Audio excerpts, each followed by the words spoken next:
Hi everyone, Vladimir is here, and I haven't actually done any reviews for a while because I was focusing on my game mostly, but this one game that came to my attention, I just wanted to feature it because I think it just deserves much more coverage.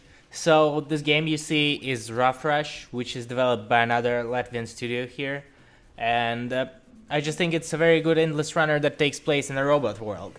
It's somewhat of a throwback to nostalgia of the 90s. Like, you can definitely see the graphic impressions are there, even though the effects are looking way more advanced than early 90s.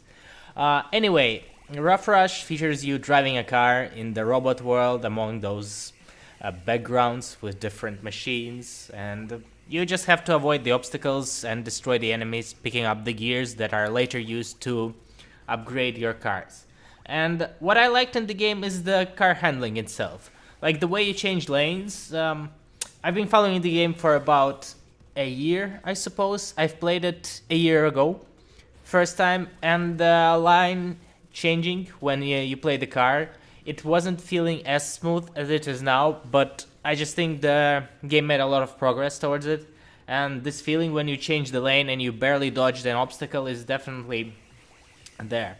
There are lots of cars and weapons which you can purchase as you collect the gears, and those weapons have different firing patterns. You can switch through them dynamically in the game and fire them, so it just adds this a little bit of skill to the game even more.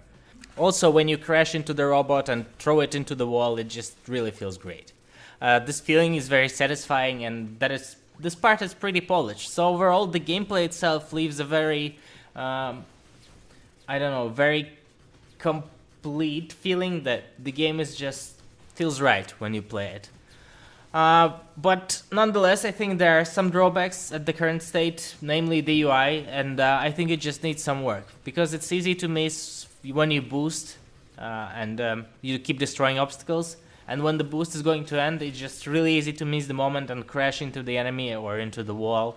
I think there should be some kind of a warning flashing on the screen near your car, because you're only focusing your attention on the car when you're driving.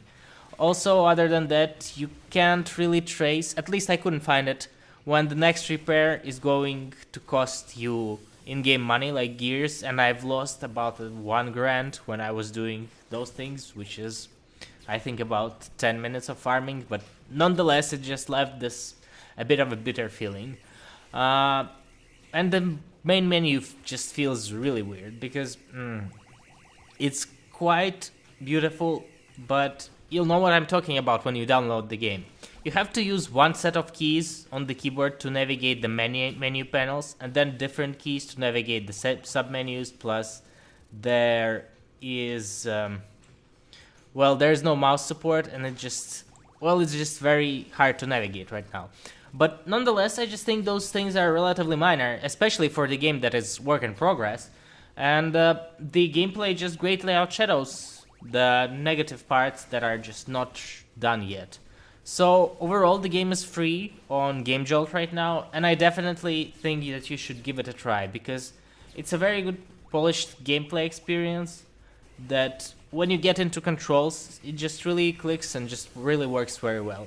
I think I've played for about 3 hours today, and I'm probably going to follow the development and look when it's done.